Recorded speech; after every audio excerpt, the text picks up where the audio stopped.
Hey everybody, it's GombletX and welcome back to some more Magic Arena. Today I'm going to be playing another premiere draft of Streets of New Capenna. So without further ado, let's take a peek at the sweet cards in Pack 1. We've got Void Rend, which is a solid 3-color removal spell, but I don't love taking multicolored cards. Pack 1, pick 1.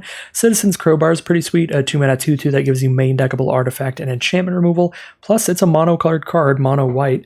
Starts us in just one color. Probably my favorite monocolored card here. Strangle is probably a little bit better, but red is probably the worst color in this format, whereas white is the best. White just has a ton of great commons, so it is not hard to get a bunch to back up a solid white deck. Other than that, we've got Body Dropper in here, which is a great multicolored common, but again, there's the problem. It would be starting with a multicolored card, pick 1, and this format does tend to play well to 2-color strategies, maybe splashing a third, which is weird for a 3-color format, but that's just where we're at here. I'm going to go ahead and start with Citizen's Crowbar here. It's a card that I've been a pretty big fan of. Now in pick 2, we have Majestic Metamorphosis as a combat trick that draws a card as well, a Broker's Hideout for mana fixing the most powerful trio of colors, white, blue, and green. And not too much else here. Fatal Grudge is solid in the Rakdos deck. Grizzly Sigil is fine with a lot of cheap stuff to casualty. This is a very, very weak pack in general. Yeah, I mean, like Halo, Scarab, Prize Fight, Meister's Initiative, Extract the Truth, Kill Shot, these are all cards I'm just like very iffy on. Same with Paragon of Modernity. I guess it's Metamorphosis or Broker's Hideout. Weird back here. I guess Metamorphosis does synergize well with the Crowbar because we turn the creature attached to the Crowbar into a 4/4 and the Crowbar still gives that +1/+1. So it'll be a 5/5 flyer. That's kind of cool. I don't know. I'm probably supposed to just take Broker's Hideout because this will help mana fix us if we go white, blue, or white, green. So either way we go off of the Citizen's Crowbar start. Pick 3, I'm pretty happy to take a cleanup crew here. This has been just a really big dork, and Ravenous Lindworm is my favorite card in Call Time. Just a 6-mana 6/6 that gains 4 life when it hits the board. A very good way to stabilize. And this is that with a bunch of extra options. If your opponent has a problematic artifact or enchantment, blow it up. A good card in their graveyard that can come back somehow, exile that. Love me a cleanup crew, and I'll pretty happily take it here. If that's not in the pack, we've got Run Out of Town as a nice tempo play. Shieldmate is an okay aggressive white card we could take. Not too much else here. Fine red stuff, fine black trick, or the green-white duel. But I'm very happy to take cleanup crew out of all of those cards. And here we get the payoff, the Civil Servant. Now I'm very happy to be pushing towards green-white because this is a 2-mana 2/3 that is potentially a 2-mana 3/3 lifelinker if you have a citizen token on board to tap whenever this attacks. That makes this card absolutely obnoxious. If you're just draining your opponent for a bunch of life with those big lifelink swings, it's going to be very hard for them to come back, and I'm always very happy to play as many Civil Servants as I can pick up. Here we are in pick 5, and we see another Civil Servant. We're going to jump very far and onto the green-white Citizen's Train then, because this, again, is just a phenomenal card, turn 2 for a green-white aggressive deck in the format. And we're doing pretty well on having a bunch of Citizens, as every card we've taken so far is a Citizen or produces a Citizen token. So now pick 6 here, we have Rox Pummeler and Prize Fight. Not massively high on either of them. Rox Pummeler is fine when you need 6 drops, but we already have a 6 drop, only 5 picks in. So we're probably not going to need a ton of them, especially because a green-white deck with 2 Civil Servants is going to lean a little lower on the mana cost. So while I don't like Prize Fight much, it does still go into decks that don't have a ton of better removal. And yeah, I'll scoop it up here. Again, the biggest problem with Prize Fight is you could find yourself in some decks that just doesn't have creatures big enough to make great use of it. Here I'm very happy to take For the Family, a very nice pump spell for aggressive green strategies, +2/+2 or +4/+4 if you have 4 or more creatures on board. Now we see a Zerator's Proving Ground if we want a rare draft, because I don't have any of that yet, so I would like one for Historic Brawl. And these white-green cards are fine. Patch Up is okay when you have a bunch of premium 2-drops like Civil Servant. You can use this just to get your Civil Servants back from grave. It's like okay, but it's not exciting. And then Rafine's Guidance is very much not great. I think I'm just going to rare draft a duel here, or a Triome here, not a dual land. Now we have pick 9. We've seen a bunch of Body Droppers everywhere, so I guess We could scoop that up and potentially try to jump on that train, but we're very far from it. We're not going to be able to play a deck that has Civil Servant and Body Dropper in the same deck, so I'm just going to take probably Skybridge Towers here, in case we end up splashing in some Brokers cards, some green, white, blue cards. And as you can see, red and black is just wide open. You're going to notice this a lot in Premier drafts and player drafts. Red and black have turned out to be some of the weakest colors in the format, whereas Brokers has been absolutely absurd. So you're going to find yourself in draft pods like this, where it's all about basically everything on color that you take is going to get ran in your deck. You're fighting for the cards that are on color with a lot of other players. It is unfortunate, but it's the way the cookie crumbles when they give 2 or 3 colors just the best commons by far. Cards like Angelic Overseer, Majestic Metamorphosis, Jewel Thief, Rooftop Nuisance, just these premium insane commons. Now, probably just on Wrecking Crew if I end up red out of all of that. So you can see just how quickly it can dry up as well, where we got a Civil Servant pick 5 and we were super happy, and then it was just the world of Rakdos afterwards. Actually surprised and excited to see 4 of the family still in these packs. Definitely scoop that up. And I'm very happy to start with 3 2-drop creatures already, pack 1. So while we don't have a lot of cards in our deck, the ones that we have are good, and I'm very happy with the cheap creatures we've got so far. So we'll see how things progress as we move into pack 2 here. Our early picks in each pack are going to be by far our most important, because those are when we know we can open up on-color cards, even if everybody else wants to take stuff that we would use. So we can take a second cleanup crew here, which would be another 6-drop, and with 2 Civil Servants, we kind of want to lean pretty aggressive, make the most out of them, really bash our opponent down. We're not going to wheel anything on color if last pack is to be believed, and Depopulate is definitely not for this kind of deck because we're going to be so aggressive. Gathering Throng, but again, with so many people competing for these colors, I don't expect we can pick up too many copies of this, so it seems a little bit too risky for me to go for the Gathering Throng. So it's really Jewel Thief or Lagrella here, whether or not I want to try to splash in Lagrella for the powerful effect, and I think I'd rather just take a Jewel Thief. Jewel Thief isn't that much weaker than Lagrella, and it doesn't require any splashing whatsoever. It's just a ridiculously powerful card. Another one of those premium commons that I was talking about that's just better than like so many of the other cards in the set.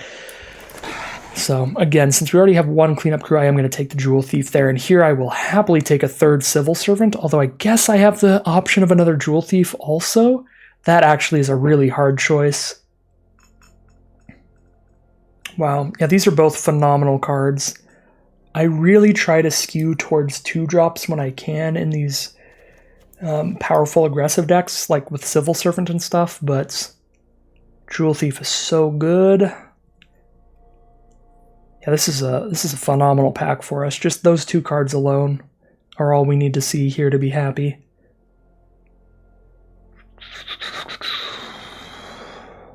I generally don't know here. I guess because we already have 2 Civil Servants, we'll take the Jewel Thief this time. I'm sorry, what? I'm pretty sure that's just a visual glitch, so I'm pretty sure we have 2 Jewel Thieves here. I think that just happens sometimes. There's a visual glitch in the draft. If it gave me the wrong card, I will report reimbursement, but there have been a lot of visual glitches in the few drafts I've been recording today, which is pretty awkward. Here I think I take Spara's Adjudicators. We don't actually have a Broker's Hideout, that's a Jewel Thief. But we do have a Skybridge Towers that we actually have over here. Oh, and it changed something else into a Skybridge Towers. Wow. I would love to know what I actually have in my deck, but Arena has swapped the artwork on multiple cards here. I'm going to take Spara's Adjudicators. That's definitely the pick here. I know that for sure.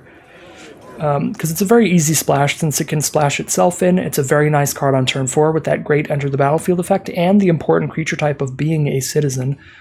So yeah, I love Spara's Adjudicators. And here I can take another Aura Botanical Plaza. I'm actually on Botanical Plaza since I already have 1 Adjudicators. Get that great mana fixing. Wow, things are actually looking pretty open from this direction, which is very surprising to me. Now that we have 2 Adjudicators, Do I have 2 Adjudicators? No, I took 1 Adjudicators, 1 Plaza. Sorry, I'm getting mixed up because some of the cards in my deck aren't actually what they are. This Broker's Hideout is a Jewel Thief. Oh my god. I'm pretty sure I take Lagrella here. That's for sure.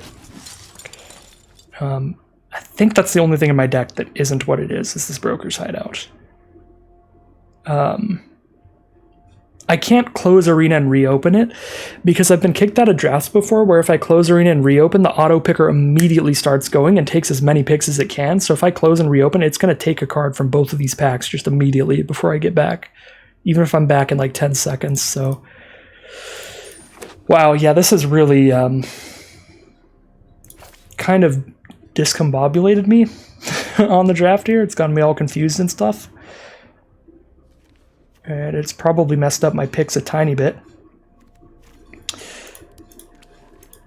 I like Warm Welcome because it makes a citizen and pulls out a creature from your top 5. Probably like it better than Broker's Initiate, but not by a lot. Broker's Initiate is like fine if you have the 2-drop Civil Servants and stuff. Okay, I do like Kaldia's Strong Arm at the top end of these curves. Blitzing this out for 4 to get a couple counters on a Jewel Thief or a Civil Servant always feels great. And hard casting it on 5 when you just need a 5-mana 4/5 is a really nice backup plan. So Kaldia's Strong Arm is a solid card there, happy to see it.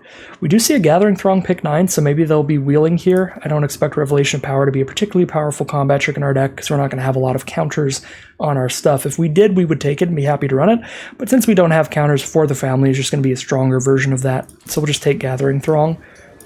Speculate on maybe picking up a few more copies of that. Well, we're going to have a lot of prize fights and not a lot of super buff creatures to fight with.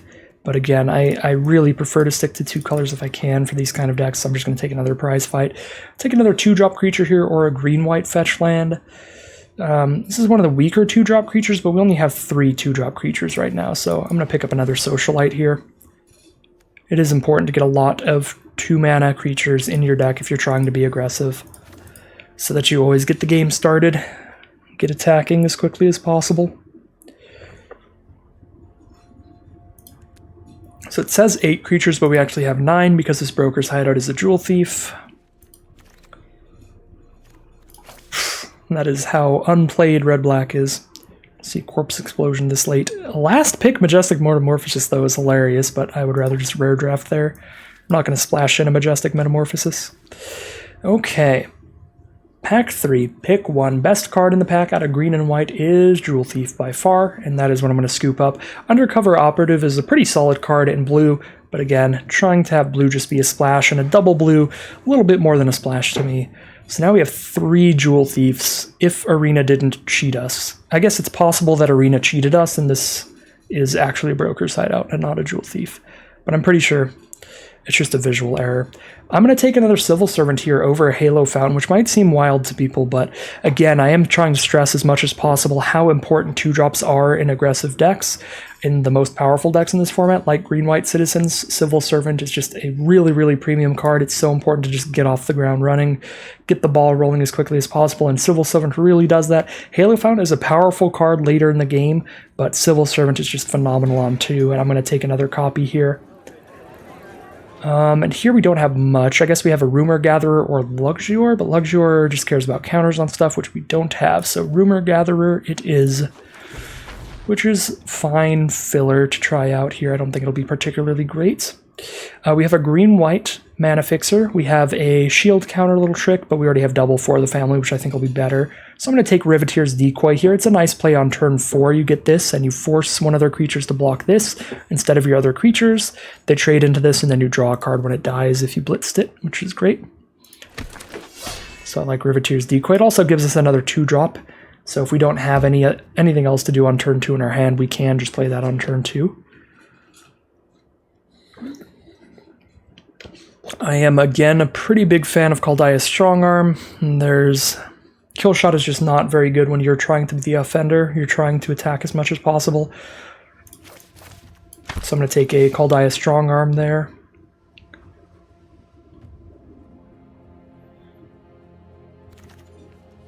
And now we take another green-white dual land or high-rise Sajak. We have 14 creatures right now because there's one extra Jewel Thief here.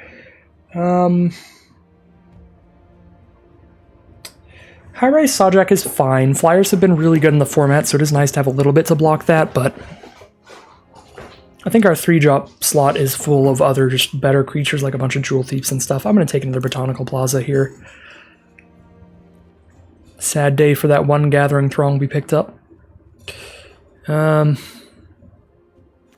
These are actually going to be played on 5 most of the time. Get a 4-drop here, a Dapper Shieldmate, or another 2-drop. Courier's Briefcase would be fine. It's 2 mana for a 1/1 citizen and a treasure token off 1 card. I'm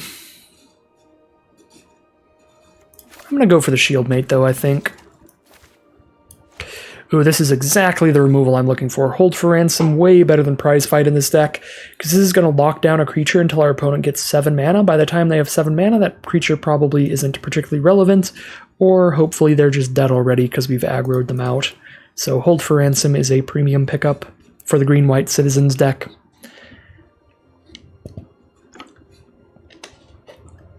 I'm honestly probably going to try to play this Lagrella off of just 3 Jewel Thieves and a Skybridge Towers. I don't even think we need an island in this deck, because we're going to have Skybridge Towers, Adjudicators, and 3 Jewel Thieves to get blue sources for Lagrella.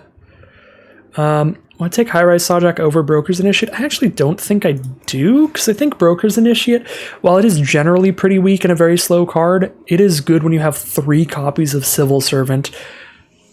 So the Initiates give you more things to tap down for the Civil Servant, and we only managed to get that 1 cleanup crew so far, so actually we've got room for a Rocks Pummeler in the 6-drop slot. Don't mind if I do. Get in there, big old trampling shield counter guy. When all you have is a Warhammer, every face looks like a nail. Bunch of cards I'm not going to play. Boon of Safety we could play, actually, but I probably won't because I have For the Family style tricks to play instead. Chrome Cat we can run if we really need more creatures, but I'm going to try to avoid it. And Cabaret Initiate, very similar if we really need creatures, but I'll try to avoid it. I would rather play Broker's Initiate than Cabaret Initiate. Okay, so we look at the deck here, and then we see that we have Broker's Hideout, double Plaza, double Skybridge Towers. So here's what I'm going to say done, and we get the moment of truth where it says network error, because some of those cards aren't what they actually are. And then we go back and build our deck. We see, look, we have 1 Skybridge Towers, not 2. We have 1 Broker's Hideout. We have 3 Jewel Thieves, not 2. So yeah, if you, in the middle of your draft, some of the cards that are getting added to your deck are not the ones that you're clicking on, they actually are the ones that you're clicking on, and it's just a visual error. And then when you go to deck build, when you try to submit your deck, it will actually fix to whatever you legitimately took. It's a really annoying bug, and it can mess you up in the draft because you can be making picks considering cards that you don't actually have because it mistook what you took. So 100% I would say report for reimbursement if it happens to you.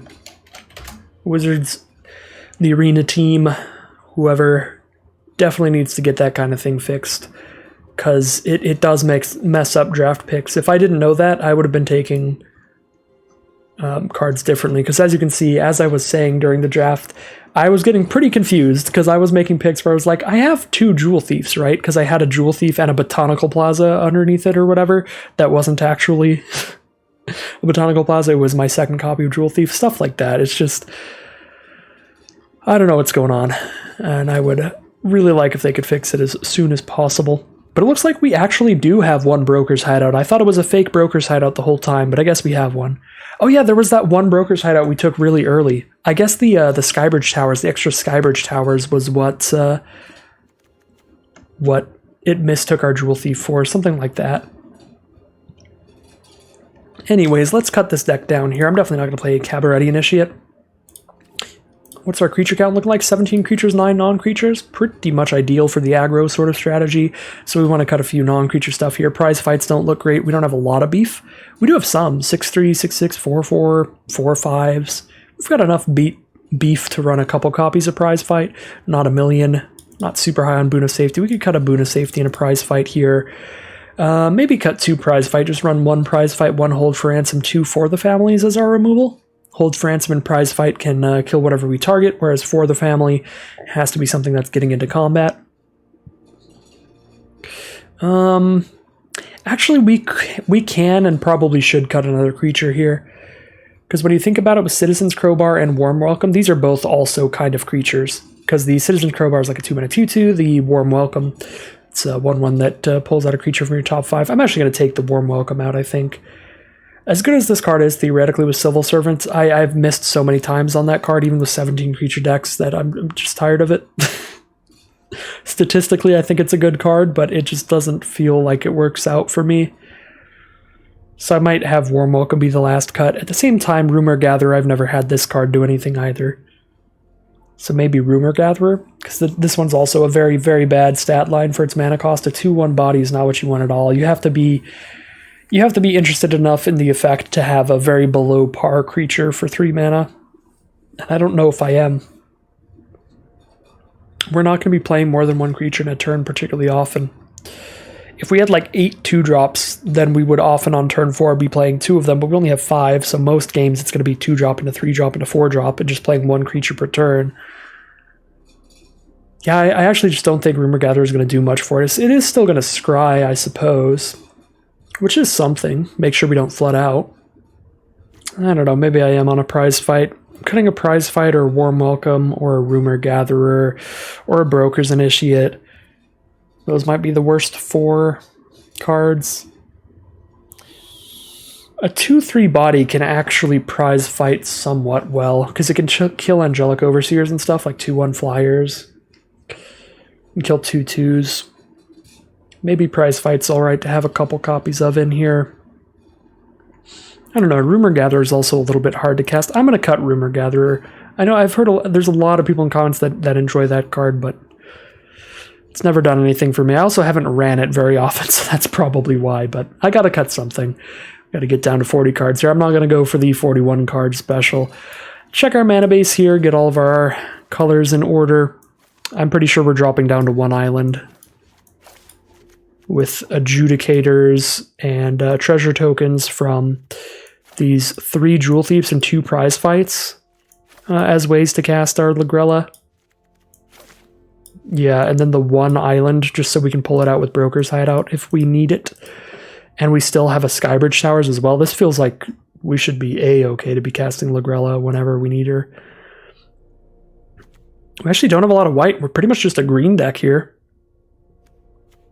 3, 4, 5, 6, 7, 8, 9 white cards versus 1, 2, 3, 4, 5, 6, 7, 8, 9, 10, 11, 12, 13, 14, 15, 16, 17, 18, 19 green cards. So we need a boatload of green sources. Right now we have 6, 7, 8, 9. Let's get another green source in here and maybe one more white source. We've got 5, 6, 7, 8, 9 white. Actually, let's get another green even. So right now we have 8, 9, 10, 11 green sources, 3 blue sources,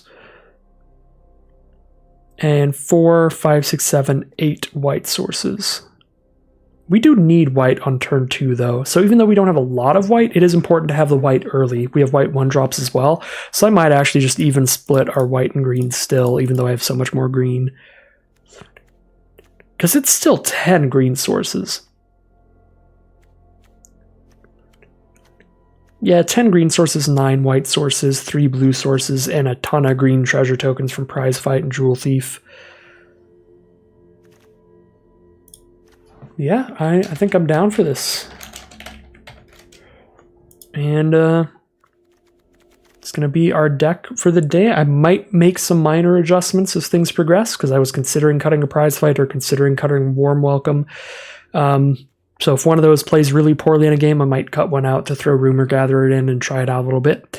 But overall, I think this will be the deck.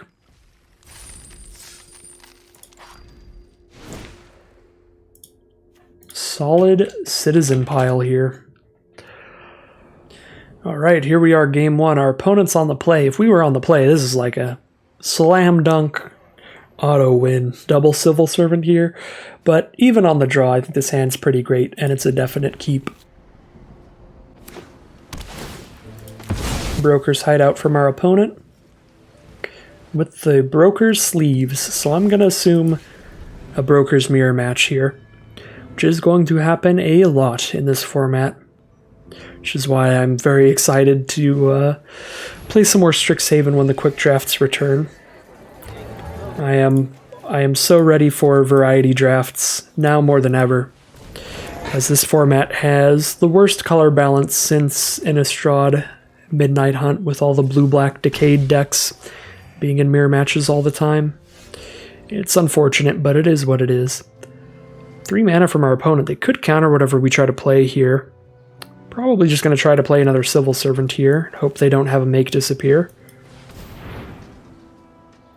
because I think that is significantly better than Citizen's Crowbar if it resolves. And it does resolve, so pretty nice. Go for that lifelink attack with the Servant. They're going to go for a kill shot to destroy an attacking creature. Fair enough. Could have waited till we tapped the Civil Servant, but I don't think it'll matter that our Civil Servant is tapped. It's not like they're going to blitz something out on turn 3. Okay, we've got a prize fight now. That's interesting. I think I'm just going to blitz out a Riveteer's Decoy, and that will kill their Jewel Thief and draw us a card, and the Civil Servant is free to get in for 2, because they're forced to block the Decoy. Definitely hoping for a 5th mana to get that Spar's Adjudicators down turn 5. Adjudicators is going to be very good here in the future. Oh, there's their own Adjudicators. Phenomenal card, as I've been saying. And we do get our Adjudicators. Unfortunately, it's not going to play as well as we'd hoped, because we really wanted to be able to play Adjudicators, shut down one of their good blockers, and attack with Civil Servant at the same turn. We can't do that anymore, because we can't attack with Civil Servant this turn. But we can still play Adjudicators and stop them from attacking with theirs. We could also just play a Dapper Shieldmate instead, and then play Adjudicators later, but I think I still just play Adjudicators here.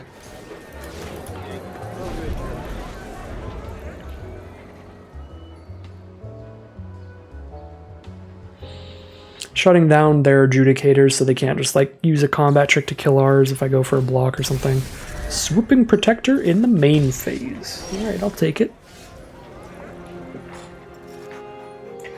My headset cord's getting all wrapped around my my chair because I'm a big doofus.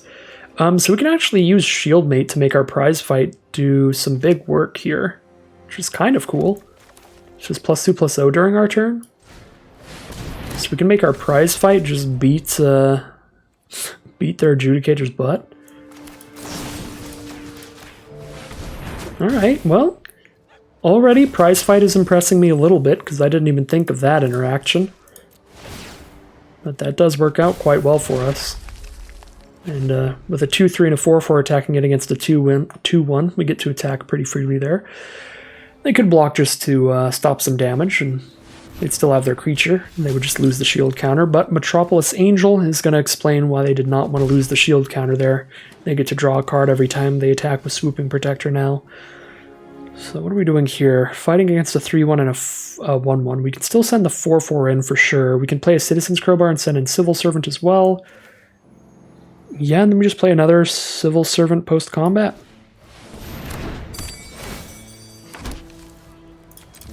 We even equip our Civil Servant to gain more life here. So our opponent is drawing a lot of cards off this Metropolis Angel. That's the problem here. But hopefully we can put enough pressure on them to make them block with it or something soon. Because the only way they kill one of our creatures is by blocking with Metropolis Angel somewhere. They can single block our 4/2 or double block one of our 4/4s. They don't go for any blocks there. So unfortunately that is not enough pressure to kill the Metropolis Angel, but it still puts them down to 5, so we might be able to just go wide around their board state and kill them, even if they are going to keep drawing a bunch of cards here. Broker's Charm is going to go ahead and kill our equipped Civil Servant, but we've got a backup Civil Servant that'll be just as big as soon as we spend 2 mana. Okay. I believe we are spending 2 mana for that Crowbar, but we should probably draw a card off Botanical Plaza first in case we hit Lagrella or something. We can cast her instead. We hit a Cleanup Crew. That'll be phenomenal in the future, but looks like we are going to slam a Crowbar onto somebody here. We might actually want to slam the crowbar onto the shieldmate, so the shieldmate can't trade into their civil servant. They can't 1-for-1 trade our shieldmate away. But then they could 1-for-1 trade the servant away.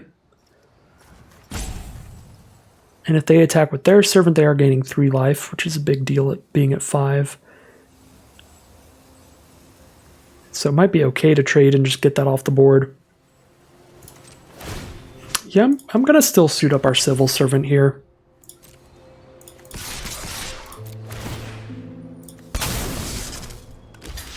Okay, they are going to take the 1-for-1 trade on the Dapper Shieldmate.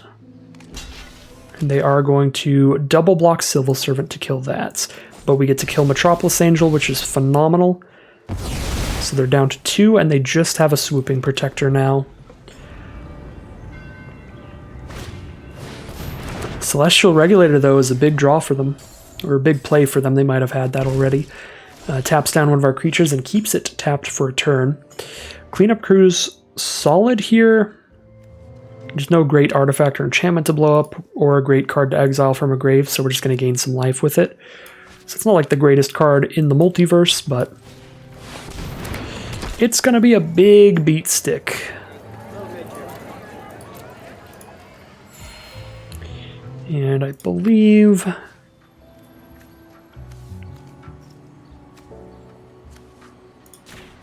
suit up our citizen token so that if it gets through, it's lethal, because they're at 2 life. So we attack all 3, and if any one creature gets through, they die. And this way we can spend the rest of our mana drawing a card off Botanical Plaza, stuff like that. By your silence. Exiler 6/6. Okay, well they can't attack here if they don't have another blocker. Yeah, so they pass the turn. We draw into For the Family, which is going to make blocks work pretty well for us. But I am going to crack the plaza again here. Jewel Thief. Super solid. That's not going to change how big For the Family is, so we just combat first and then Jewel Thief afterwards. Okay, so we're knocking off the shield counter and killing the regulator by casting For the Family. And then we're casting our Jewel Thief. And even if they have a Wrath, it would be Depopulate, which would let us draw a card since we have a multicolored creature on board.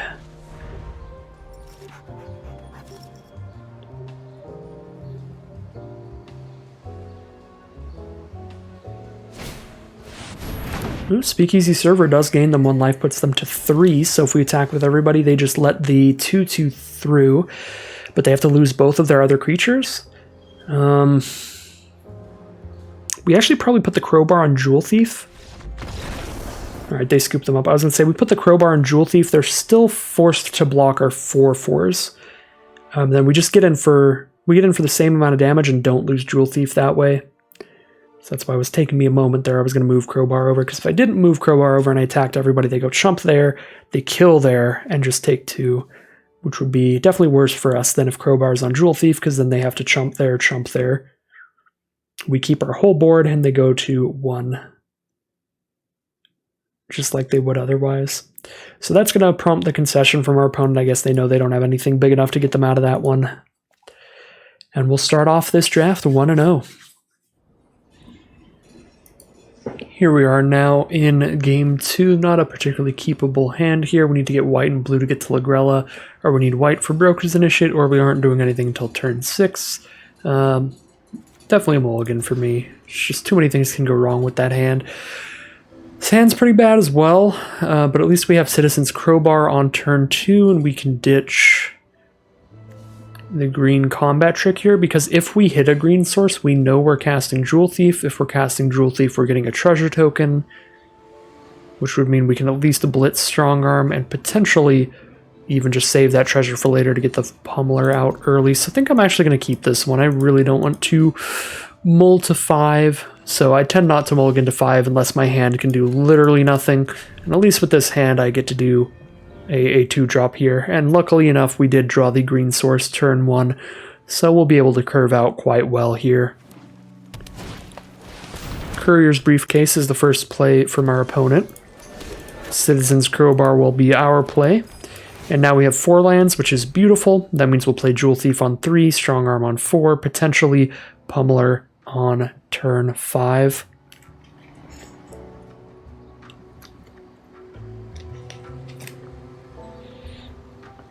Alternatively, we could not blitz the Strong Arm. We could hard cast it on turn 4 if we use the treasure token to do so. Civil Servant is a very big deal from our opponent. It is alongside a Citizen token here. Our only real line is to play Jewel Thief because our prize fight is not going to kill much. It could kill the 1/1 Citizen, but don't think that's a phenomenal use of prize fight. If we knew they had a backup agent in hand as well, we might have gone for it. Because this is going to be kind of obnoxious. Actually, that's not that bad. It is only a 4/4 because we have 5 power and toughness to block with, so yeah, we would be fine there. So now we can blitz in the Strong Arm, making our Jewel Thief a 5/5, and send in with the Jewel Thief here. Strong Arm as well. Don't have the mana to prize fight if we do that, but we can't prize fight profitably anyway. I guess we could move Crowbar to Jewel Thief, attack with Jewel Thief, then post-combat prize fight the Civil Servant. That genuinely seems pretty good to me as well. It might be worth holding off on the Strong Arm for a turn, because I doubt they block with anything here. But maybe they really want to kill Jewel Thief. Okay, so they don't block, so we get in 4 damage this way. And now prize fight. Well, Jewel Thief is big enough to fight Civil Servant without dying. So yeah, that works super well. And then we just pass the turn. Opponent's still stuck on 2 mana here, and now we have a 4/4 Vigilance Trample is going to keep coming in. They have played a Broker's Hideout here, so they will gain a life.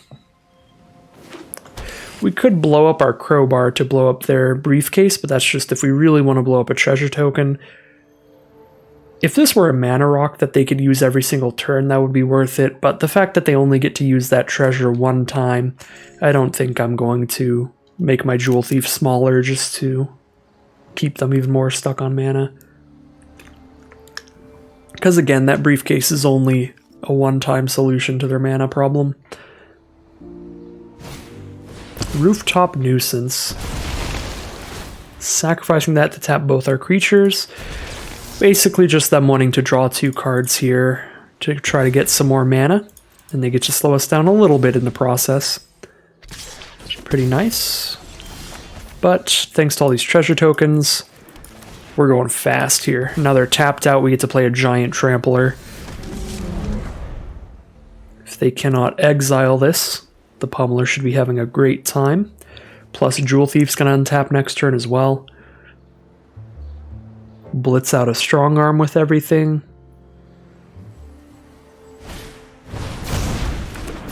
Blitz out their own Strong Arm, make the agent a 3/3 and draw a card here. Oop, definitely no blocks here.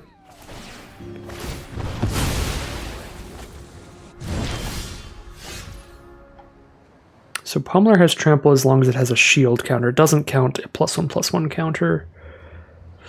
If I put counters on the 1/1, I get to attack with everybody here. It's going to be more damage this way. Although this does give them a creature they can choose to trade off with here in combat, but if they trade off with that creature, they're taking 12. And they're taking 1,000,000 damage wherever they block. Looks like they want to keep the backup agent around, which means they're taking 13. I'm pretty fine with that. And we'll draw the Strong Arm card right now from the Blitz. It's going to be another Jewel Thief. We can slam that down immediately. The fact that they wanted to keep backup agent around makes me think they don't have a Wrath effect in hand, so I'm pretty good to slam down the Jewel Thief.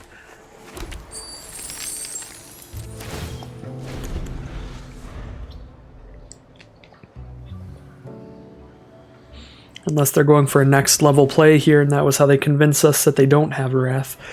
Unfortunately for our opponent, they indeed do not have a Wrath effect, and I guess even if they did, our shield counter still being on our Pummeler would make sure that that would remain, so that'll be 2-0.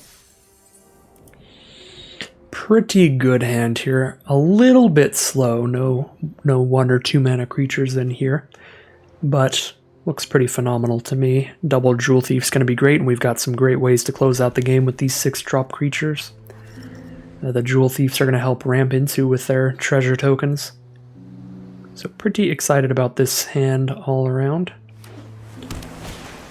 Expendable Lackey will be the turn 1 play from our opponent.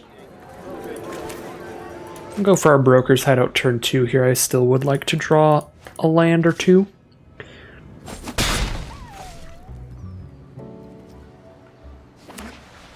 Blue-white from our opponent. And Shattered Seraph is getting exiled onto the plains, making it produce white, blue, or black mana. Now we'll crack this Broker's Hideout for our blue source. And we've got 5 lands here, which with the Jewel Thief treasure tokens, it's going to be enough to cast both of our 6 drops here, since we will have 2 treasure tokens around. There's a Civil Servant. Unfortunate draw here. Drawing that a turn late is pretty rough. Our opponent is about to go off on us, because Rigo, with the shield counter on it, they draw an extra card every turn they attack with a creature with power 1 or less. They get to attack with Lackey. Whenever they kill Lackey, they replace it with a fish, which is a 1/1 unblockable. So this is going to be a very uphill battle of a game here. I've said this a lot of times about a lot of different cards, but it is incredibly hard to win a game of Magic where your opponent draws twice as many cards as you. And Rigo is one of those kind of cards, ensuring that they draw an extra card every turn, because they're drawing a card every time they attack with a 1-power creature, which includes fish tokens, so incredibly improbable, but not completely impossible, that we can win this game. We're going to have to get some very explosive plays that really outrace our opponent to win this one. And Jewel Thieves are going to be putting in work here, being able to attack and block. We're going to do what we can to get some damage in. Guess I could have cracked a treasure token for a Civil Servant, but I think I want to leave it around to make it easier to cast both of my 6 drops, even if we don't hit another land. Probably just trying to get more gigantic trample creatures out. Opponent has drawn 3 cards off of Rigo now. Again, basically just a Phyrexian Arena kind of card, just an additional card every turn.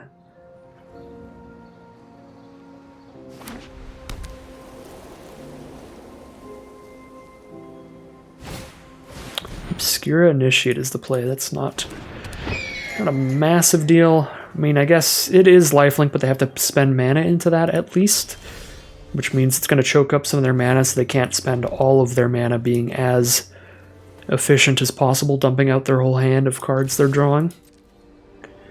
So then the Jewel Thieves, looks like we are hitting for 6 here. Attempt to cast a Rock's Pummeler. They do have a blue mana up thanks to the Shattered Seraph, so they might make it disappear here. Hopefully not. Alright, no make disappear at least. They are down to 12. 3 power of lifelink here, so we do have that shot of just putting enough power on this board quickly enough to just slam into them, even though they've got a million cards to play around with.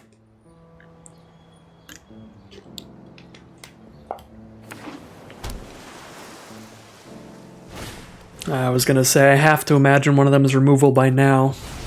And one of them is to kill our 6/3. Just give us a treasure token instead. Certainly not great for us. We were banking on that a little bit, but we do have the cleanup crew to come in here. Gain us some life. Ooh, Lagrella the Magpie is a beautiful draw. With Lagrella, we can cast this and both of our Civil Servants. We get to exile Rigo so they don't get to draw cards anymore. Do I even want to exile Rigo here? Or do I want to exile a lifelinker? This is actually a bit of a rough choice. Because Rigo's kind of served his purpose by now. He's already drawn them 4 or 5 cards. Maybe I even exile the fish. Or maybe I just play a 6/6 and exile later. For 6. 6 plus 4 is 10. So if I have 4 creatures out, I can do 10 damage this turn. It's not going to be lethal regardless. I think I do exile Rego, so they can't just use a shield counter to stop 2 damage here. We play a Civil Servant to go wide. Attack everybody. And I think we even pop the treasures to cast another one rather than go for the cleanup crew. We're just going to try to find lethal with For the Family next turn. Opponent can gain 3 life here. They'll gain 4 life if they can cast their Shattered Seraph, because they'll gain 1 from Skycrier and 3 from that entering the battlefield. But if they can't cast the Seraph, they can spend 2 mana to give the Initiate lifelink here. They probably can't attack particularly hard here, because they are going to be low on life even after lifelink, and our board is pretty wide.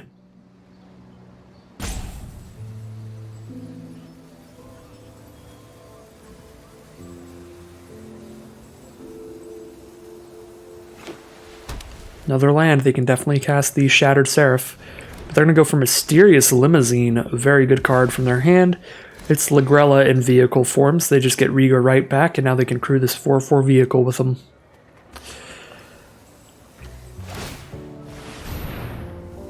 Yeah, it's a pretty big deal.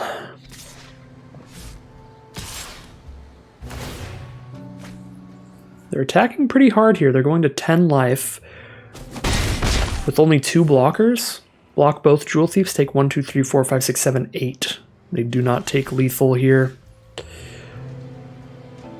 Actually, because of the trample from Jewel Thieves, they might.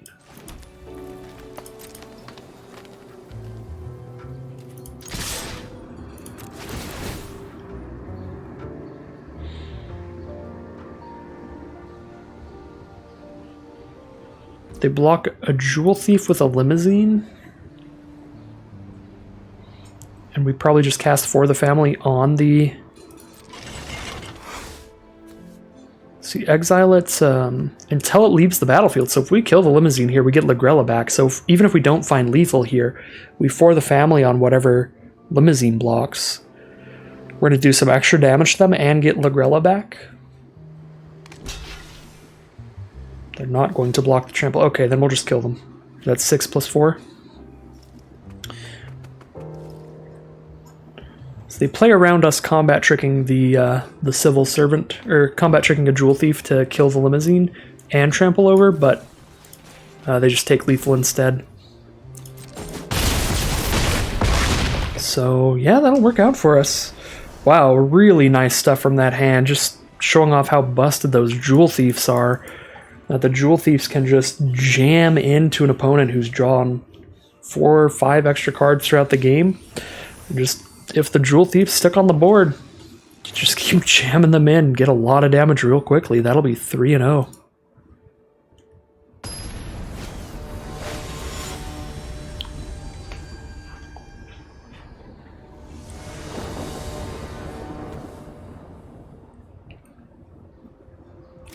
Round 4 here, we definitely need to draw some more lands, but in the meantime we have a Hold for Ransom on our opponent's Scariest Creature.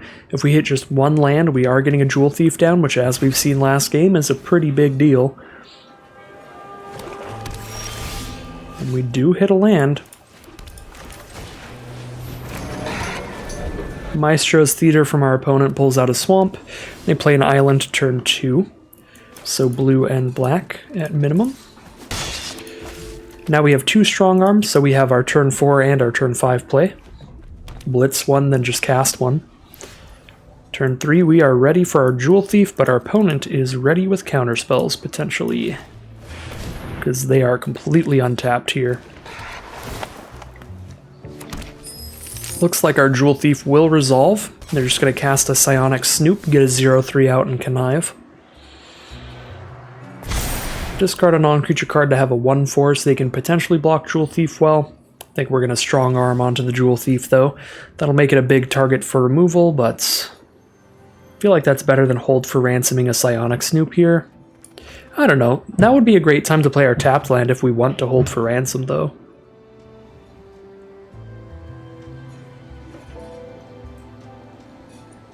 Yeah, I'm actually kind of okay with that. Hold for Ransom to Snoop. Play a tapped land. Get in.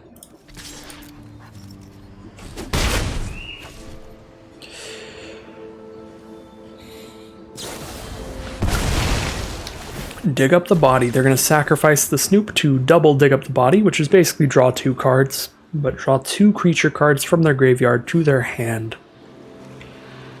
Pretty okay with that. Psionic Snoop's going to come right back, and an Echo Inspector looks like probably the turn 4 play for our opponent here. Echo Inspector indeed is the pickup. But a tapped land this turn, so Psionic Snoop it is. So we expect to see Psionic Snoop from our opponent as a 1/4 here. Do I slam down a cleanup crew and just attack both here? Or do I play a Strong Arm and make Jewel Thief a 5/5? Do I blitz a Strong Arm? I don't really think I want to blitz the Strong Arms. I mean, they let us draw cards, and 2/3 bodies are not going to matter too much. We're going to have a 2/3 against their 1/4 or a 2/3 against their 3/4. So, you know, it might be better to just get the counters out of it and draw a card. And we play Broker's Hideout this turn. And hopefully Jewel Thief does not get shot down here. I mean, they'd need double black for murder. Yep, Psionic Snoop won't kill it, so I'll just use Psionic Snoop to block Strong Arm. Jewel Thief is going to get in for 5 this turn at least.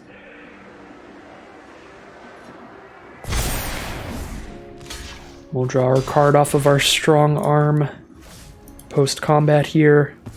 Grab another green source because we've got double white in hand, and a white-blue source on board, so actually we have triple white if we need it.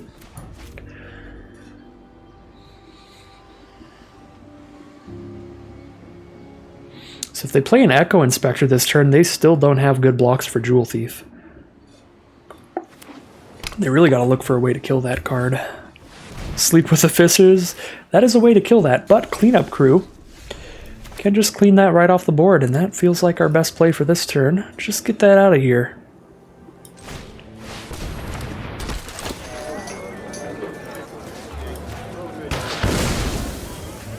So we can attack in with Jewel Thief next turn.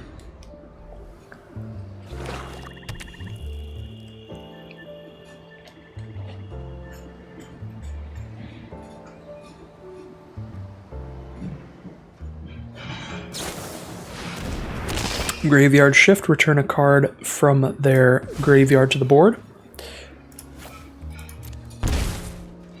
Pretty good card there, the Dusk Mangler coming back for only 5 mana. There's Lagrella. I would really rather not deal with another enter the battlefield effect of a Dusk Mangler. But wow, do we hit hard if we exile that thing.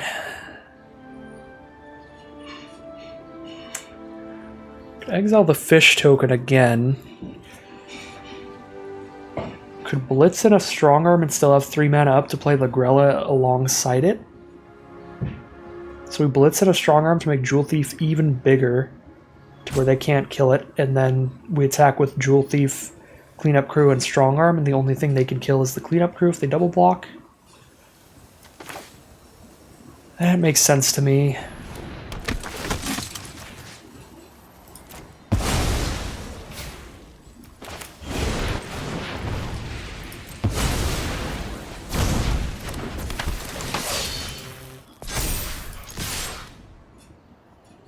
See, double block Cleanup Crew to kill it here and take 9. We kill the Dusk Mangler. And we draw a card. Another land. They're at 4 life here without a way to kill Jewel Thief. That thing is a 7/7 trample right now. But there is a second copy of Sleep with the Fishes. Seems very good. Prize Fight looks pretty good here. We can use Prize Fight to kill whatever we want with our locked up Jewel Thief. See what we draw off of Warm Welcome. Another Jewel Thief or Civil Servant. Jewel Thief probably the better threat here. Definitely the bigger threat.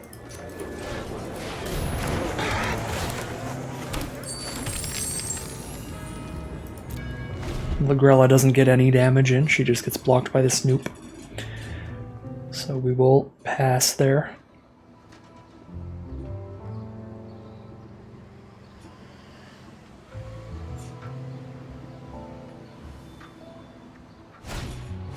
Echo Inspector coming on down. Going to connive, draw and discard a card. If this becomes a 3/4 flyer, that's definitely going to be our target for our prize fight. Step into the ring, Echo Inspector. Fight alongside the criminal scum.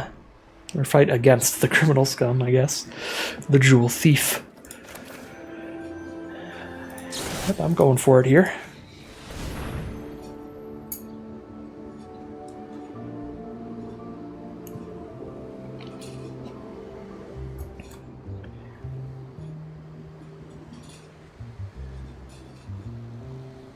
If they want to counter prize fight, they have to use another removal spell on Jewel Thief, and that's what they've done here. Does not seem like a bad deal for us. Oh, it still works. Oh. Well, that's rough. That seems like a very good deal for us. See, I thought it was going to work as well, but then I was like, oh. Just happened to be one off of enough to save their Echo Inspector from the fight. Would have had to done -4/-4. Here comes an undercover operative now. Gonna copy Ligrella and exile our Jewel Thief probably. Maybe the Civil Servant. They're both gonna hit for 3. I'd guess Jewel Thief because Trample's a little scarier to them than Lifelink. I don't think our life total's that relevant to our opponent right now because they really need to focus on surviving. Yeah, so they're gonna exile Jewel Thief here.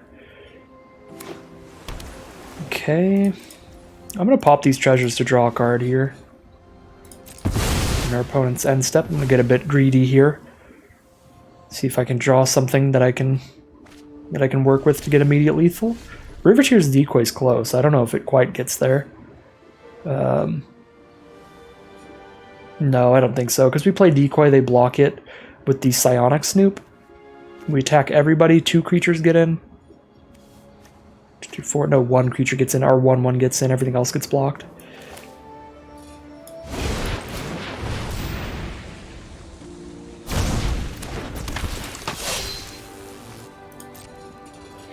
So if we attack everybody, what's their best blocks? They can't kill our 2/3s because they have to block every single creature. I think we attack everybody. Because they have no cards in hand, they only have the Initiate's ability in their graveyard. So we know they're forced into single blocks all over here. So they can't kill either 2, 3. Alright, so they're just going to die. That will be 4-0. And we rank into Diamond Tier 1. Round 5 here, we're going to be on the draw. Pretty good hand. Turn 2 Civil Servant. Not anything else till turn 4, but still pretty good. We can get all of our colors thanks to the Adjudicators. We could exile those on turn 3 if we don't find another play for that time span. Mirror match so far, Botanical Plaza from both players for a green-white dual land. And a turn 2 Rafine's Informant from our opponent. Phenomenal card, they're going to connive here off of their 2-mana 2/1, and it will probably be a 2-mana 3/2. Alright, discard a Sizzling Soloist, so green, white, red from our opponent, a Cabaretti deck over there. And Rafine's Informant is going to be a 2-mana 3/2.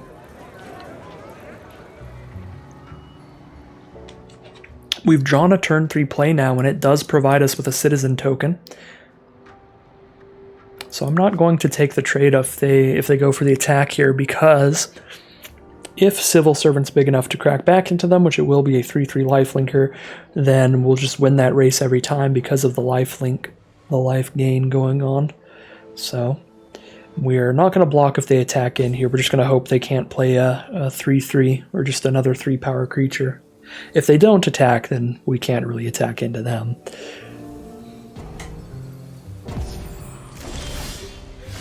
Looks like our opponent might be disconnected here, unfortunately. I'm just going to pass turn because, again, I'm not attacking in with the Civil Servant until they're 3-power creature. We'll just cast Warm Welcome during their turn since it is an instant, or we can prize fight. Alright, maybe they just got stuck on the land. Just pass the turn there. Alright, they're going to go to their end step. We'll Warm Welcome here. Get a Jewel Thief off of that, very nice. We could Jewel Thief, or with only 2 mana up from our opponent, I guess they could prize fight in response to our Kaldaya Strongarm. We think they have an instant here. I feel like they probably don't, though. I'm just going to go for it. Okay, yeah, this should be awesome. Oh, I misclicked. Big oops. I meant to give the Civil Servant lifelink. I just got overexcited. They will take it all, though. Hopefully that was just like an honor play, and they were like, I know what you meant to do, I'll just take it.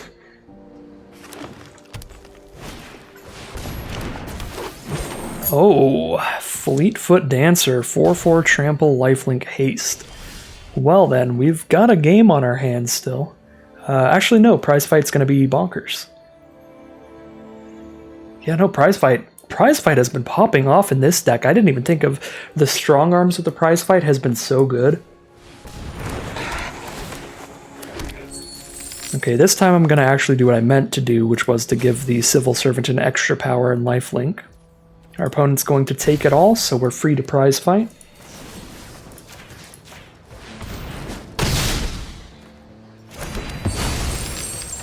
And we will pass the turn.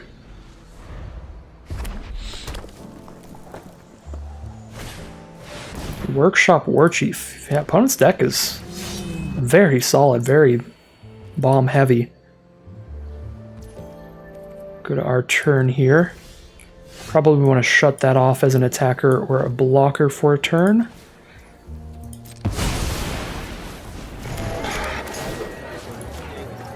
Send in... do we send in everybody else because of For the Family? I don't think so. We could send in everybody else and then tap the Adjudicators instead, and then try to use For the Family to kill the Informant, but we can also use For the Family to kill the Informant and get more damage in if they block our Trampler. Which seems pretty good to me. They're down to 9 life now. Against this board states, Freelance Muscle's a big deal from our opponent. That's a 9/9 on blocks.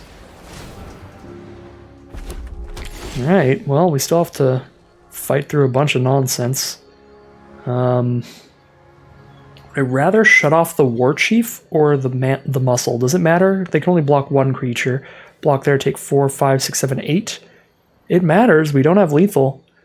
I guess we shut off the War Chief and let them just keep edicting us with the Freelance Muscle. Keep making us sack 1 creature a turn. Because the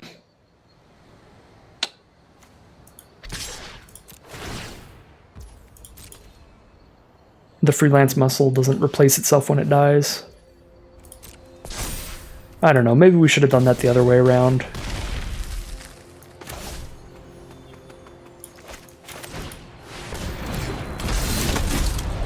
I guess if we did it the other way around, like, I don't know, it just feels like they get 2 blocks either way.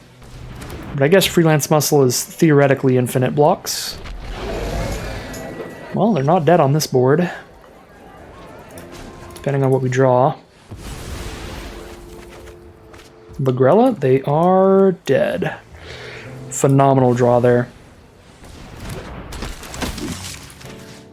Yeah, I should have shut off that one instead of the other one, because if this game lasted more than 2 turns, it would have mattered. Since it lasted only 2 turns, it was functionally the same thing. They were going to kill my creature and still have a 4/4 blocker behind if I left them with the War Chief. But this way they killed the creature and still had a 9/9 blocker behind, so... Yeah, I should have thought that through more. That was not the right creature to hold for ransom, but we'll still get there with some just blowout plays from our deck. 5-0. Game 6 now, we're on the play. Nothing till turn 3, but that turn 3 plays a Jewel Thief, and then we curve out into Strong Arm and Pummeler. I'm going to keep this. Jewel Thief on 3, Strong Arm on 4, and then on turn 5 we use Jewel Thief's treasure token for a pummeler. Not the fastest hand, not the ideal hand. Ideal hand would have any of our like Civil Servants on turn 2, but it still looks like it's going to be pretty great. Courier's Briefcase is going to be the first play from our opponents.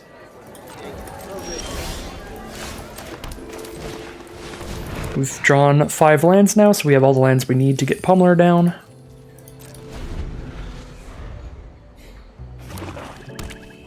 Riveteers from our opponent, green, red, and black, and Exhibition Magician is the play. Grabbing a treasure so they can ramp into something very big next turn. Or play another 2-drop this turn, or they're trying to get to 5 colors for the briefcase. They're at 4 already. Green, red, black, blue, or white from the treasure. Okay. Kaldaya Strong Arm Blitz looks pretty powerful here.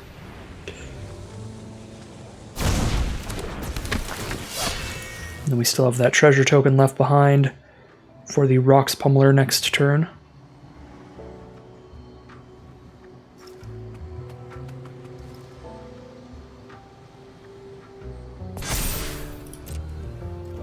Attacking in for 7 and then drawing a card in the end step here. Double block on the Jewel Thief. They're going to try to use a damage spell to kill this. We can For the Family afterwards to make sure it's fine, but then we won't be able to cast Pummeler in the future. Definitely worth it. 2 extra damage, and they're going to bring the Exhibition Magician back. That's actually kind of explosive. We can make sure Jewel Thief survives, but yeah, that's going to be no Rocks Pummeler for us next turn. And the Magician's going to be back on board. A lot worse for us than if they had just some kind of damage spell or fight spell or something, but still not the end of the world. They do get their Exhibition Magician back along with all the treasure tokens back. Dapper Shield Mate's a great draw. Now we have something to do turn 5 that we don't feel that sad about. At least we can still play a 4-drop instead of just a 2-drop on turn 5. Masked Bandits is the play. That will trade directly into our Jewel Thief. Although Spar's Adjudicators is going to be like, nah, you can't block this turn. Can't do that right now, and we'll need to hold 2 mana up to exile the Adjudicators to cast them in the future, so we actually have to play Socialite if I want to play Adjudicators. And I do really want to play Adjudicators, so we're going to pass turn here and play Socialite instead of Shieldmate to set up the Adjudicators play.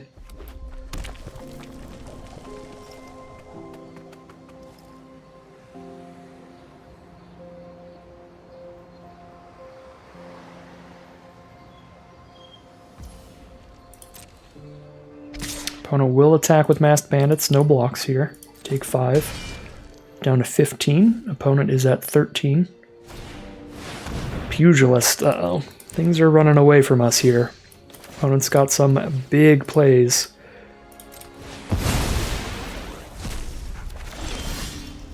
Prize Fight is the draw.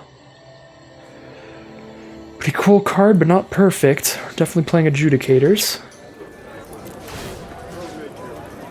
Shutting off Masked Bandits to attack with Jewel Thief, but Socialite's not going to attack in well since they played a 4-4. Luckily we can block that 4-4 well with our Adjudicators.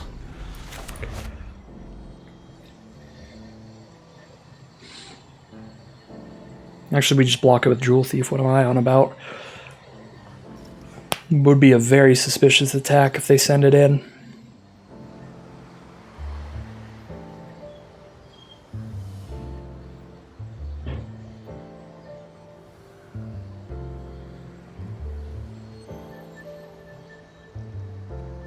I keep forgetting about Jewel Thief's Vigilance. That is just absurd.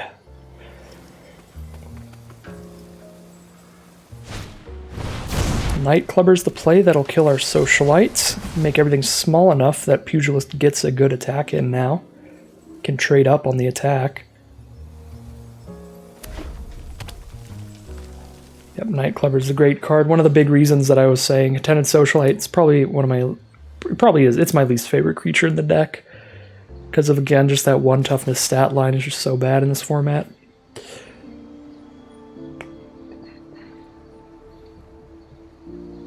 If we take this all, we're taking 7 and going down to 8 life, and our opponent has a big shot at trying to crack back at us for lethal. Is there any way we find lethal against them here? They only have 1 creature up. If we top deck removal, if we top deck Ligrella, I guess, we can use Prize Fight to get a treasure, and then we can cast Ligrella, get rid of Mass Bandits, and just kill them. So I suppose we just make our best blocks on board and take 5. And if they have tricks here, they just really get us, because Nightclubber into tricks is just very powerful.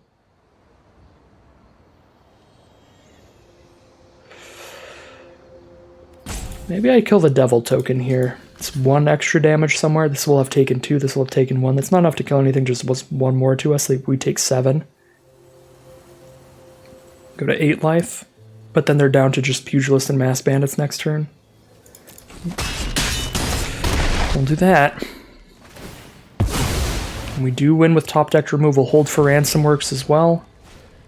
No, another creature from our opponent, Civic Gardener. It's the card in hand here. Still win with top deck removal because we prize fight the Civic Gardener. Okay, so we gain a life with Broker's Hideout. We can prize fight and shield mate in the same turn, thanks to the treasure token from prize fight. So do we attack with everybody?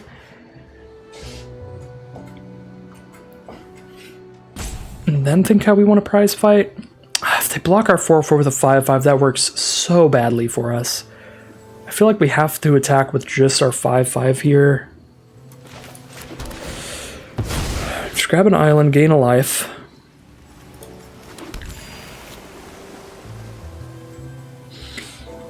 Yeah, them blocking adjudicators with our 5/5, it just blows up in our face if we go for prize fight. It would be so good if we could play shield mate first and then prize fight, but we need the treasure token from prize fight to cast shield mate. So I guess we're just sending in Jewel Thief here. Hoping to get a 2-for-1 with prize fight, killing Masked Bandits and Pugilist. So hoping they go for the block here. If they don't go for the block, we still just kill Pugilist. But I think we're in a much better position if they do.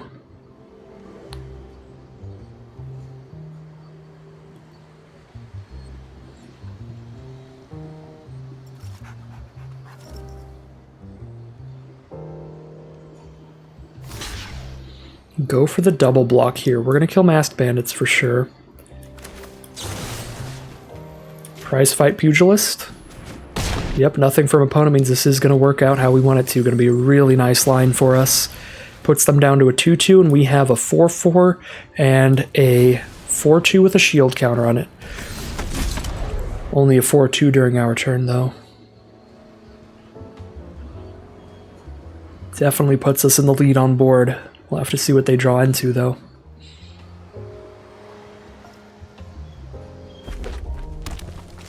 Alright, just land for turn. For the Family is a great draw for us. Not that it's necessary, just if they use some kind of trick of their own. They probably just pop our shield counter here, take 4. And then we cast a Rocks Pummeler. We win even through a Wrath effect, because the Wrath would leave the Pummeler on board. And that is going to be game. We are 6-0 with this green-white Citizens deck with the blue Broker Splash for Ligrella and Spara's Adjudicators. Just showing off the power of the ridiculously pushed commons in these colors. The Civil Servants, the Jewel Thieves, popping off. Round 7 now, we are on the play. We definitely need to hit a land to get these Jewel Thieves going turn 3. But if we do, we have seen how monstrous those cards can be, so we are crossing our fingers a little bit, hoping for those turn 3 Jewel Thieves. We're going to Broker's Hideout for Plains in case we draw a Civil Servant. But fingers crossed, 1 land draw in our next 2 turns here, and then we just go off. No land drawn yet. This is where we start shaking in our boots a little bit. We need this next draw to be the land. Opponent is on Obscura, white, blue, and black. Our next draw is another Jewel Thief. So we miss a land drop for a turn, but if we hit a land next turn, we're still very much in this game. If we miss again another turn, that might be it. Well, might be it here. Very unfortunate. We're at about a 46 to 48% chance to draw land each turn here. We've missed thrice. So basically lost 3 coin flips. We've basically lost 4 coin flips in a row. I don't think this was a bad keep. I think this was the correct keep, but sometimes you just get punished. It happens. Guess probably don't need 2 for the families. Opponent doesn't have the most aggressive start in the universe, so might not be completely over. But we are far from our hopes and dreams of steamrolling like we were with the opener. We're definitely not steamrolling this game.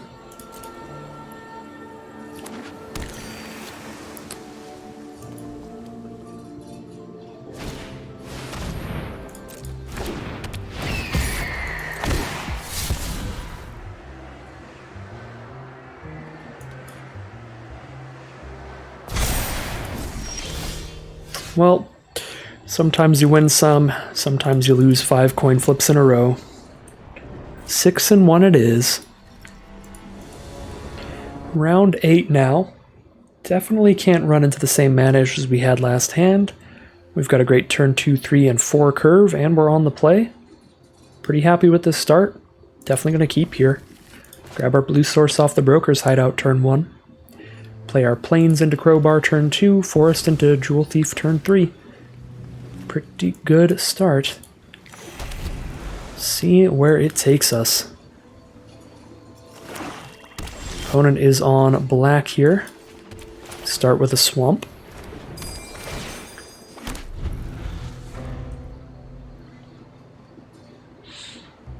Crowbar is a very nice card to have around with creatures like Jewel Thief.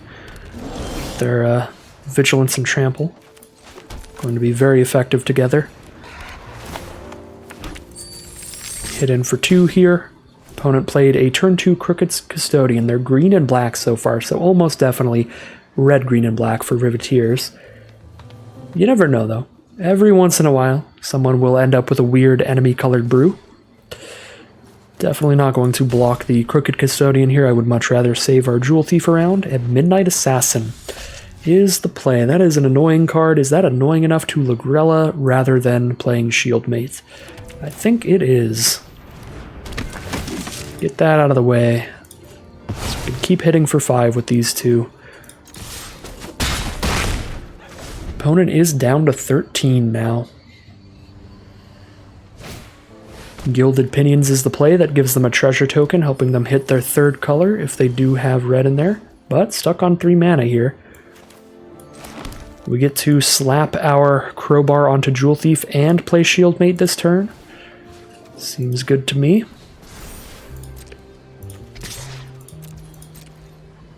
We get to attack in without fear of them killing our Jewel Thief unless they have a trick here, which it's starting to look like. Maybe a way to damage it here, or they just wanted to stop some damage. Alright, just wanted to stop a couple damage there.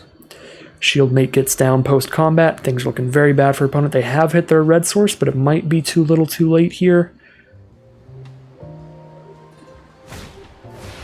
Corpse Explosion kills everything but Jewel Thief, and the Shieldmate brings back their Midnight Assassin. Alright, Wrath Effect will put in a lot of work for our opponent here, actually. They can only kill one of our 2 cards on the attack this turn. Probably put the crowbar on the Shieldmate then. Bunch of lands for us.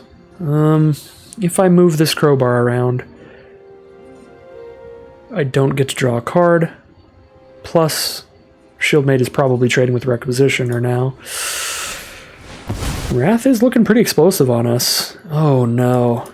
Like, we can beat a Wrath this game, but we can't beat a Wrath without drawing gas this game.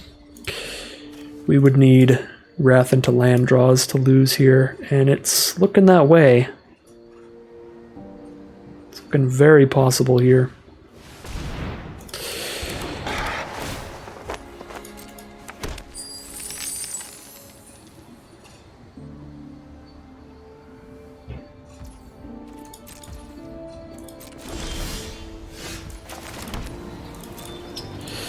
Opponent is definitely stabilizing.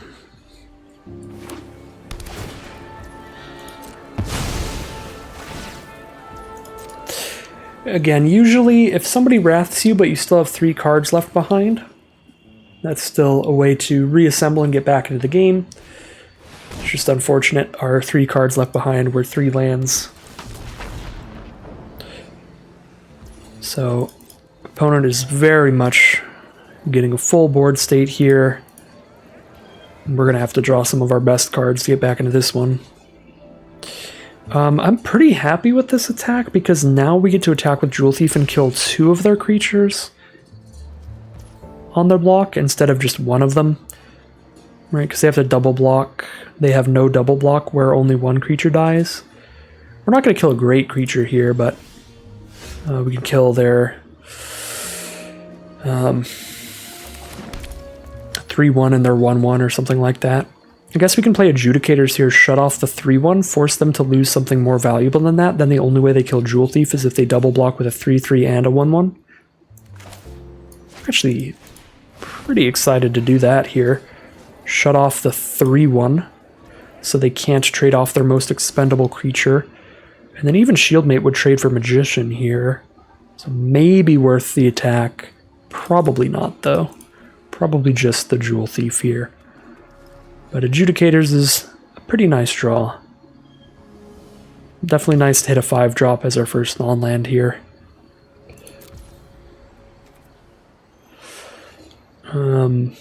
Yeah, we'll kill both of those. Guess we could sack the Crowbar to kill the Pinions, but we can do that later. And having the Crowbar around is going to make sure we can get our creatures up to decent power toughness. Vampire Scrivener from our opponent, if they get any life loss or life gain, that'll keep getting bigger, get +1/+1 counters on it. So the number 1 combo with it in the format is the Tavern Swindler, which you pay life to then potentially gain life. Opponent is going to pass turn here. Our large creatures are going to convince them to hold off. Definitely going to go for the card draw off our Skybridge Towers. See what we get.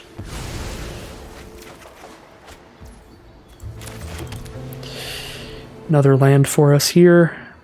We can make Adjudicators a 5/5, but then they just trade for 1 single Death Touch creature of theirs. So it does not seem worth it to me. 3, 6, 7, 8, 9, 10, 11, 12, 13. We've got 4 lands left in our 22 cards. So hopefully we are digging towards some gas here. Alright, Gilded Pinion's going to make the Requisitioner a flyer. Could pop that out of nowhere, kill the Requisitioner with our Adjudicators. So I don't think an attack's going to work out super well for them unless they have a combat trick as well. Yeah, they're reading the Crowbar. The Crowbar is nice here because it always just threatens to blow up the Pinions out of nowhere, so we don't even have to really sack it. We just need the threat of being able to sacrifice it to get us the value, because now they're just not going to attack with Requisitioner. And I'll be able to keep the Crowbar around because I don't need to blow up the Pinions until they're actually getting the flying attack in. So yeah, just the Vampire Scrivener getting in.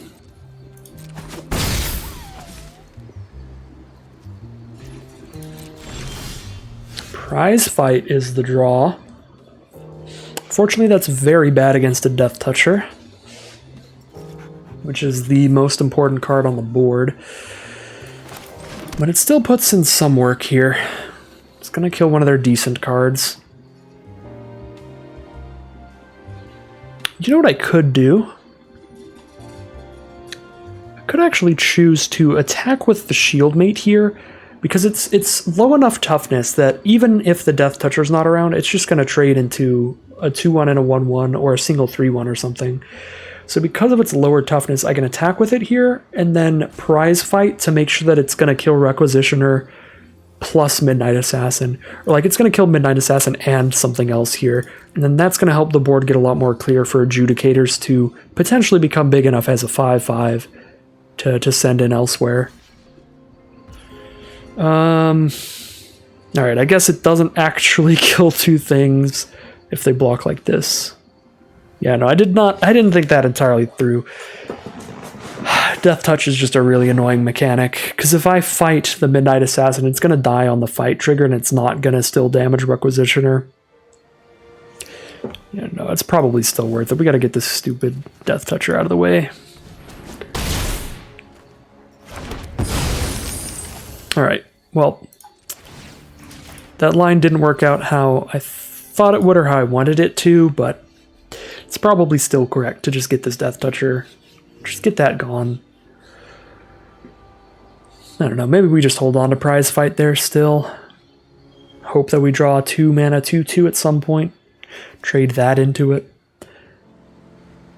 Yeah, no, that actually worked out really poorly. I did not think that out straight. I was mixed up on how that would work. This was a position we should have just held on to Prize Fight, because this shuts off a lot of things now. Now we can't do the blow up the Gilded Pinions with Crowbar and block thing, because it does require tapping the Adjudicators to blow up the Pinions, so Pinions is guaranteed to get a flying attack out here, even if we blow it up with the Crowbar. And Sticky Fingers is the play, so they're going to get treasure tokens and draw cards if Scrivener dies.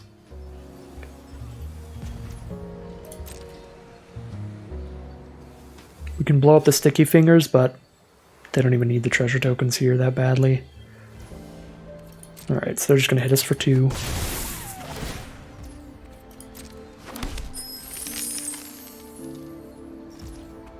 Draw for turn. It's 3 lands in the deck now. Pass turn.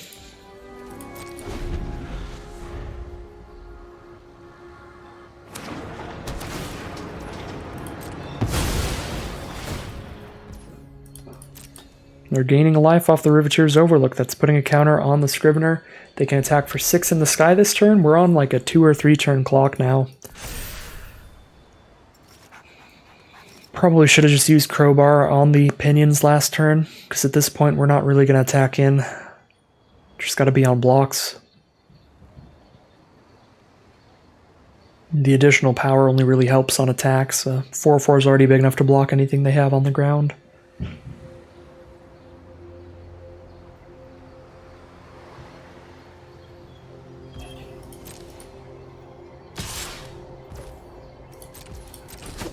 Okay, we'll definitely blow up the Pinions this turn, because if we don't blow them up now, they're getting at least 1 attack where I can't block with Adjudicators because it's tapped. Riveteer's Decoy is the draw. Do we want to trade that? It's going to trade 1-for-1 on blocks or attacks here, so I think we blitz it out here. That way it trades 1-for-1 on attacks. We get to cast whatever we draw with it, because they're forced to block it here, which means they're forced to kill it, so I draw my card during my turn before the end step, and I can cast whatever I draw. Block with the Exhibition Magician here, their smallest creature. Definitely makes sense. But yeah, if I just hard cast that, then it would just block during their turn and just 1-for-1 trade with a ground creature, and not draw us a card in the process, so it's definitely way better to blitz that there, even though we're on the defensive.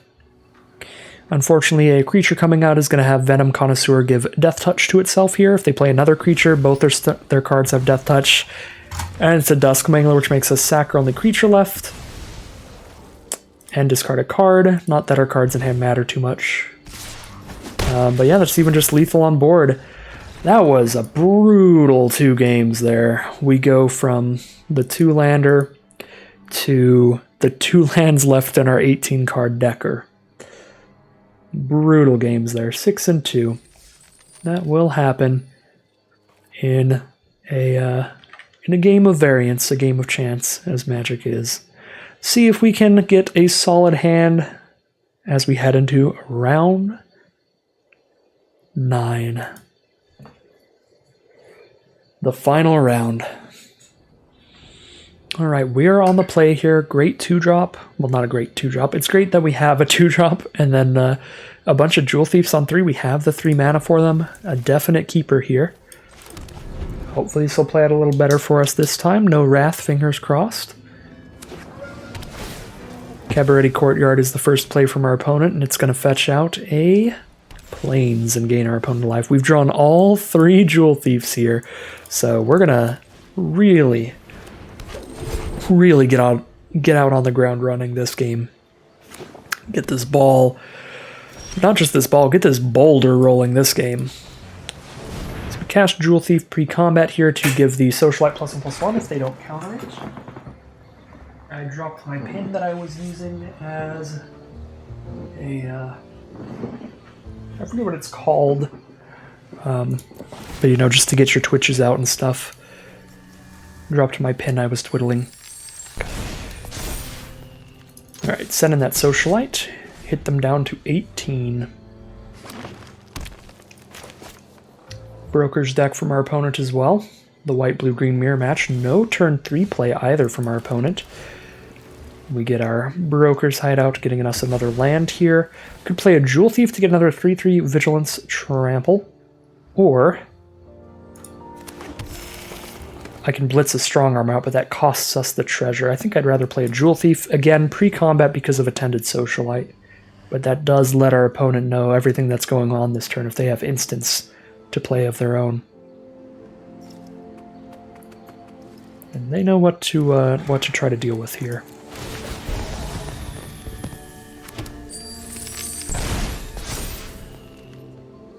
Send in for 6. See what's up. Psionic Snoop it is, just a little blocker. Not going to be big enough to kill anything here, but it'll be big enough to block something without dying, thanks to the +1/+1 counter. So they're down to 15 now. 4th mana from our opponent. We've got 6 mana over here. They're going to Witness Protection one of our 3/3 Jewel Thieves. Not the end of the world here. It's not that much smaller than it was before. No blue mana up here, so I'm just going to spend these treasure tokens to play a 6/3 trample. Get that ready to attack in the future. My apologies.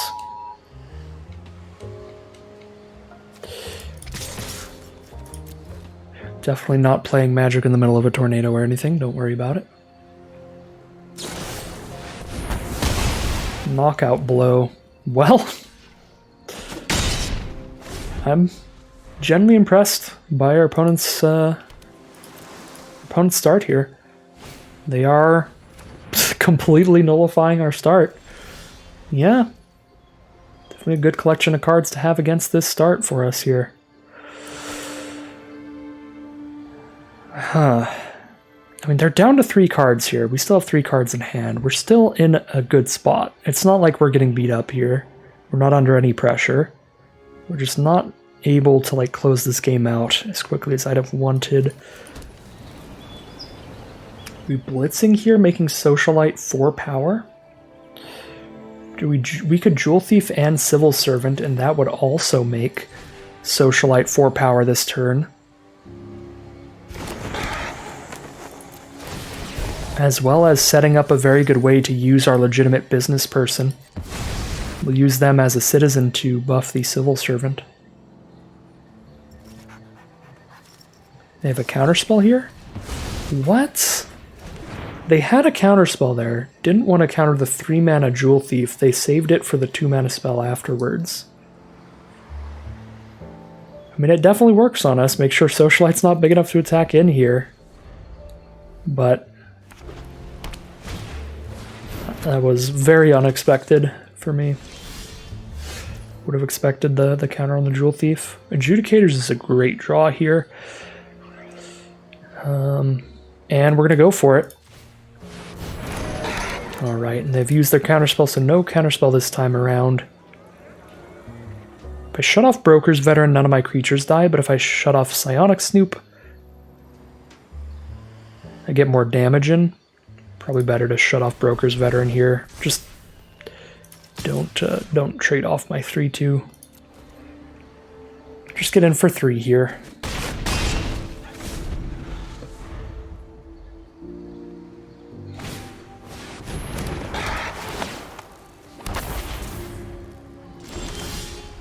Prize Fight is beautiful. That gives us a treasure token after we cast it as well, so we can blitz in Strong Arm as well. We've got Rock's Pummeler here to trade our shield counter to anything we want to kill. Probably kill the Mage's Attendant here. Kill their highest power blocker.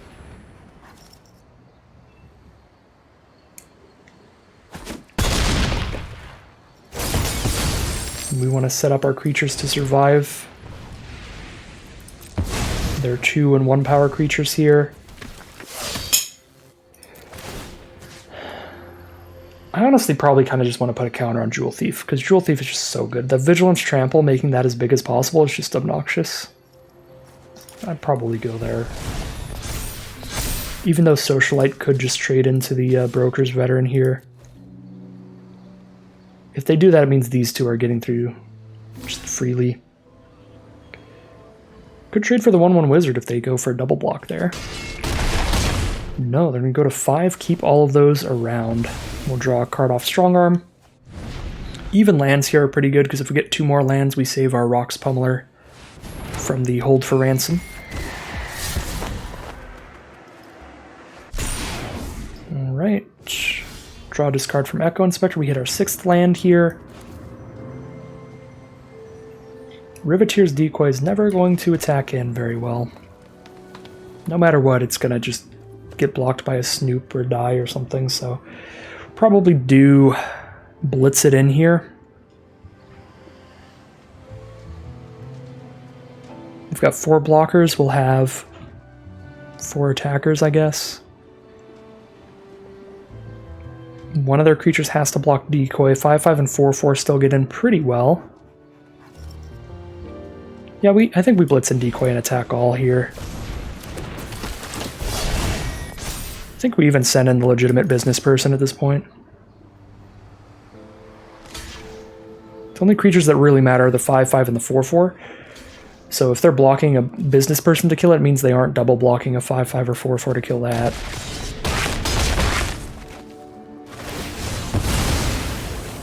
Okay, so we'll draw our card from our Decoy, get our 7th land to save Pummeler next turn. They're going to need a lot to survive a swing next turn. Sewer Crocodile's the play. That will not be enough, and there is the concession from our opponent. It is going to be 7-2. A little unfortunate those last 2 rounds. I think this deck definitely could have 7-0'd, but a little bit of variance there. The very low mana hand and then the very high mana hand. I think in round 8, our second loss, we probably could have won that game if I didn't have the brain fart on Prize Fight. Where I thought I could get the 2-for-1 with it, or the 2-for-2. I thought that I could get the Prize Fight to go ahead and kill the Death Toucher plus the 3/1, but I didn't do the math. I didn't think it out correctly in my brain. I'm just so used to like the green just shoot a creature spell kind of things. Yeah, I think I probably could have won game 8 even with all of the land draws. Because if I had not cast our Prize Fight there, we would have still had it around to go ahead and kill their threatening flyer later in the game. And we could have killed that without losing a creature. So that would have given us a lot more time to potentially draw out of the flood, because we wouldn't have been taking all that damage turn after turn after turn. We would just have our 2 creatures. Maybe we would take 1 damage in the sky every turn, because they'd keep hitting us with the Death Touch flyer, but that's a lot less than the 2 and then 3 that the Vampire Scrivener was doing later. So I think if I actually didn't play that Prize Fight in game 8, we could have done better. That was a pretty big misplay there, a pretty big punt. But round 7, that was just a predictated loss there. We were going to be at least 7-1 here, but definitely happy to find that final victory in the final game there. And on the bright side, we got to play as much Magic as possible out of this Premier Draft. Got to play 9 full games, the most games you can play in a Premier Draft, and we get 2,200 gems and 6 packs out of this event. Wonderful prizes, a super sweet deck, great draft overall. So, as always, if you enjoy these videos and you'd like to see more, make sure to like, comment, and subscribe. That'll let the YouTube algorithm know to send you some more of these in your recommended feeds. And once again, thank you very much for watching. I'll see you again soon for some more Magic Arena.